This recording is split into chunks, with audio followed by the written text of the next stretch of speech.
Welcome to Cybersmart's Chatterbox series for parents. I'm Kelly. And I'm Cara. We've both been teachers in Australian schools and are now education advisors for the Cybersmart program.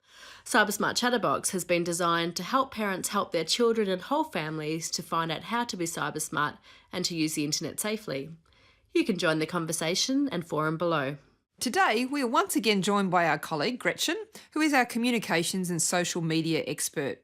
Thanks for coming in again today, Gretchen. It's a pleasure. Thanks for having me. Have you ever wanted a magical button on your computer that just switches it off once your child has spent their allowed time on it, where you don't need to walk in every minute to ask them to stop playing the game or tell them that's enough chatting for tonight? I think you've pretty much just read every parent's mind. Well, what if I told you that it does exist? Okay, before I sound like an infomercial for this magical button, let me be clear. It's not technically a magic button and it won't switch off the computer per se. Okay, I think I know what you're talking about now, Kel. Let me guess. Parental control tools. Yes, Gretchen, you have guessed it. Parental controls help monitor and limit what your children do online. There are so many out there and they all offer different functions, with some even allowing parents to set time limits for specific websites and for specific users, as well as blocking access after a set time.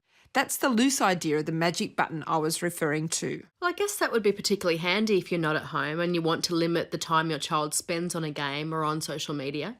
I think it's really important just to clarify, though, that no tool is 100% effective at blocking access to inappropriate content, but they can reduce the likelihood of accidental discovery, for example. Also, at this stage, there are more effective parental control tools for home computers and laptops than there are for tablets and smartphones.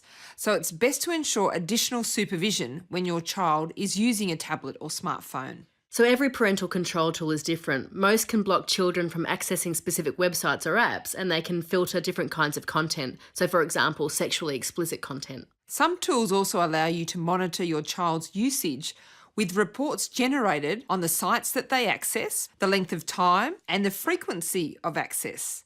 And in most cases, you can manage the tool settings to reflect your children's changing needs and set profiles for children of different ages. It's also probably a good idea to mention the limitations of parental control tools too. For example, they are better at locking adult or sexual content than some other types of harmful content. So what other harmful content are you referring to? Things like sites that promote self-harm and eating disorders, violence, drugs, gambling, racism, and even terrorism.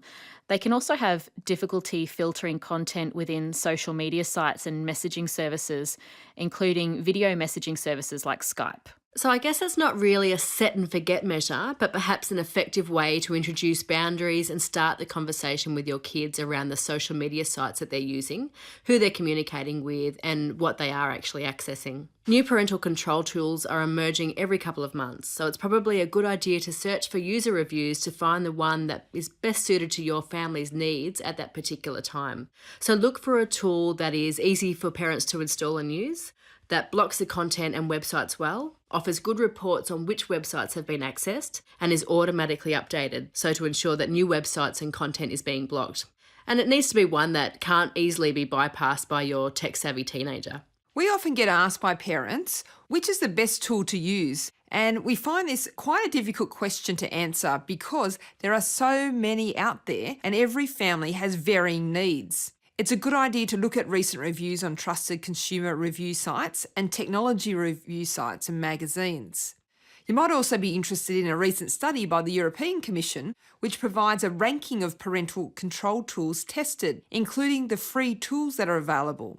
Information on the review is available on our website. I should probably point out that parental control tools can't keep a computer or data secure. To keep your information and computer safe from hackers, unauthorised access and viruses, you'll need to install appropriate e-security software, which is different to filtering software. It's a good idea to set this kind of software to update automatically to combat the hundreds of new viruses that are released every single day. And for those of us that aren't very computer savvy, remember online tutorials can be your best friend. There are plenty of step-by-step instructions and videos that will help you set these tools up properly. Also, keep in mind that some searchable websites like Google and YouTube, for example, have their own safe search settings that can ensure no unwanted content pop-ups while your child is using these sites. I think the most important tip of all is to remember that kids are switched on and savvy and that none of these tools are 100% effective, so the most valuable parental control tool is still good old active supervision. You can find a lot more about parental control tools, their benefits and limits on our website, cybersmart.gov.au. Also, if you have a tool that works particularly well for your family, please share it with us and other parents in the comments section below. Thanks for tuning in. 3 logos appear: the Australian Government crest and the words Australian Government, the ACMA Australian Communications and Media Authority, and Cybersmart. The end.